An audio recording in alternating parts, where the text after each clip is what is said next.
Как правите един кандидат си там едно интервю? Аз извинявам се, може би на Надя казах, извинявам се, хората съм по-лаконичен.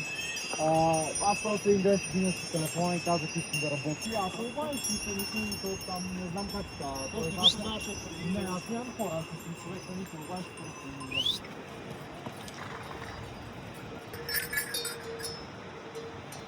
Съм работил и бях създал име на друго място, а те се признават.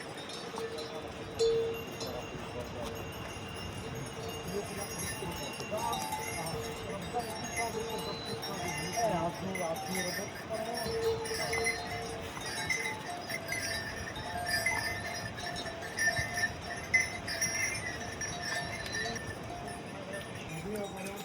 Аз съм не бивам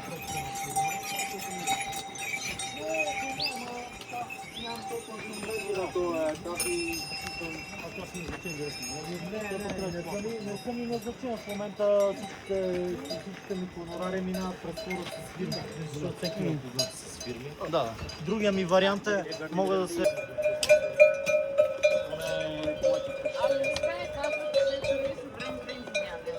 Еми да, абсолютно. Вижте. 3 милиона Да. Хайде бе. В Германия го без да става, нали там? Ама пазиш ми се голямо. Имах една среща с Жорката, той ми каза,